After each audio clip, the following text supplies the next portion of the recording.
AIJ test drive. Now, today we're actually going to look at something very interesting.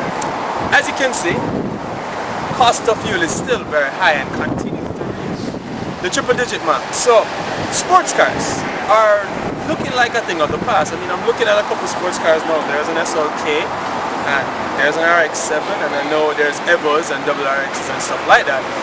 But with the cost of fuel being almost $100 a litre, these things can cost you probably $6,000 a tank. And with the way people drive sports cars, that's $6,000 a week. That's almost 25 grand a month. That's more than some people pay for their car. So you pay more for fuel than you pay for the car. Don't make no sense.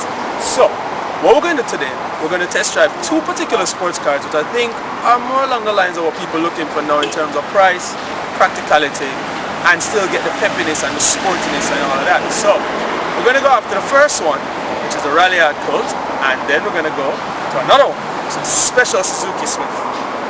Alright, let's take that. Alright, so now we're made it all the way down to Stepma, which is on 94 Old Hope Road, right across the road from Seymour Park and all these other places. Very close to Ligon. Now, Stepman is famous for having some very nice cars. Like you see this Honda car.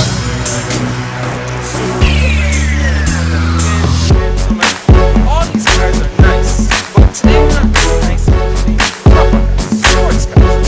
So, what I'm going to show you is what's over there.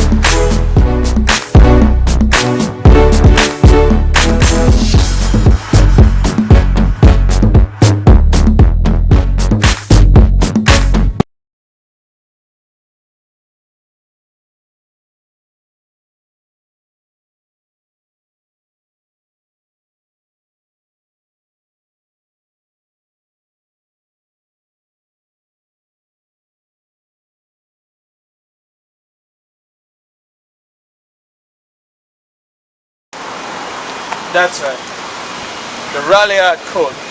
Now, let's talk about the Colt before I actually get into this car. The Colt is the smallest hatchback you can get, well, one of the smallest hatchbacks you can get from Mitsubishi. It's right below the Lancer and right above anything else that's not really a car. And the Colt carries a series of engines ranging from the 1 litre to the 1.1, the 1.3, the 1.5, and then they have this engine. Let me open the bottom. This. That's a special 1.5. That's a turbo 1.5, chopping out about 154 brake horsepower and returning 180 Newton meters of torque in the automatic and 210 Newton meters worth of torque in the manual.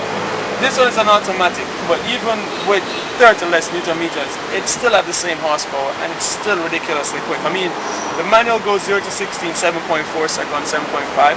And the automatic can do the same thing in about 7.8, 7.9 seconds, which is ridiculously quick for a car this size. Now, even with all that power, this car is 43 miles to the gallon, which is ridiculous. And when you have a full tank, this car can return just over 430 miles to the tank, which is excellent. So it costs you about $4,000 to fill it. And even when you full it, you can run 400 miles. Now 400 miles takes you from Kingston, round to Negril, round to Montego Bay, round to Port Antonio, back to Kingston. And you still have gas in the tank to drive up and down. That's how much miles this gives you. Ridiculous. Now, apart from the beautiful engine that it has, you get the Ralliart badging, which is worth its weight in gold. Because this makes this car very unique, and there's not a lot of cars out here that has that kind of badging. You only get the badging and the body kit right around. You get the HID lights, you get your fog lamps, and come around and show you. It comes stock with these 15-inch alloy wheels straight from Mitsubishi Ralliart themselves. These are pretty cool. You can also get it in a 17 or a 16. You have thrower disc right around, and it's a front-wheel drive car. Now, even with this weight, 1,110 kilograms, it's still pretty nimble, still pretty quick, and still can manage the corners and give it that acceleration. And again at the back, you have one more Ralliart badge right here. But that's enough about the outside. Well, as you can see, it has its power windows right through, including the driver's window having automatic functions up and down. Coming in, you can see there's a nice cup holder here. and here there's a fold-in mirrors as well as power both sides. This is a button for your fog lamps, and here is how you adjust the headlight beams up and down at night. Now on this you have your indicators now on the right hand side, since it's a Japanese car, and you have automatic settings for your headlight, which is that once you drive in and the night comes down, as dark as it gets, the more the lights come on. So you don't have to worry about driving at 6 o'clock and you're not sure if you should have it on, you should have it off. It turns on by itself. And then over here now you have your windshield wipers for not just your front but your rear wiper, because there's a nice rear wiper because it's a hatchback, so it's nice. Now going in further into the car, so now up here, I mean, these are hatchbacks. The hatchbacks even nice features. This, as you can see, it says card. You ain't go to like New Kingston Shopping Center, those kind of places, and they give you a card. A guard at the gate gives you a card. You can actually slip that card right in there. And then you also have that for your shades, for those of us who have Ray-Bans. This is door lights, all around. Car's not on, so it's not going to turn on. You have your, blocks the sun, sun visor with the mirrors. And then you come down, you have your AC vents. You have the conventional vents here, but on the sides you have these vents, which turn and swivel. Close like that. Turn and swivel. It's very cool. Airbags in the driver, passenger, CD player, automatic AC, and then we get down here now, which is your transmission. Now this is Mitsubishi's Invex 2 transmission, which is the 6-speed automatic. Also carries the option of Tiptronic. Down to gear down, up to gear up. Now, unlike the manual that gets the full torque, this doesn't, because the CVT transmission can't necessarily deal with too much power. It puts too much strain on the car and actually doesn't return the performance that you want it to return. So, less torque, longer lasting. You tell me which one is better when you own it. But of course it's still turbo, you still get the sound, you still get all the buzz, and it's still pretty quick. And of course you get your Ralliart badge and your cup holders and all of that. So, now, one more thing I never get to talk about with hatchbacks is the rear seats. Now the Mitsubishi Colt is very special with this because, like most Mitsubishis, they thought of other things rather than just glass and shell and engine. They thought about little particulars that matter to people, like myself. Now I'm 6'2". This is not bad. That's better. Right? And then for people who are shorter, this can bring the seat back in place. And then you pull here and slide forward. And this way you can get both seats to slide forward in this fashion.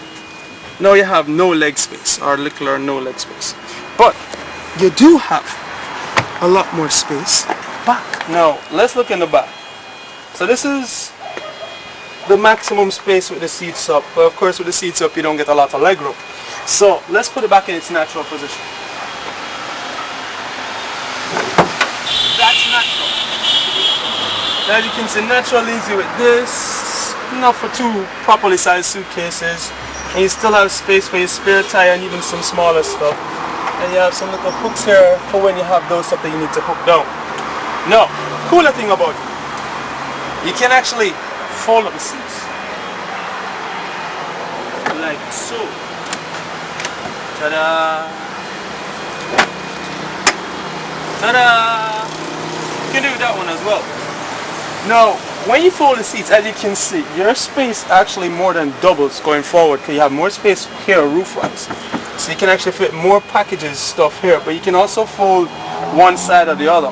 Now this car is built to hold 5, it's better fit to hold 4, but it can definitely hold 3 or 4 people going from the airport with enough bags in here. I mean, you can put 2 suitcases like that and 2 more like this. So when people coming home from the country or wherever, you can pack them up. And you can still get them home pretty quickly because it's not a slow car. So that's a nice cool feature I thought I had to share with you. Let's look at the Colt again. I mean, the Colt is a very nice car. It's a very nice hatchback. A lot of space in the trunk. Trunk can fold flat and all of that. But is there any other car that we could compare this to?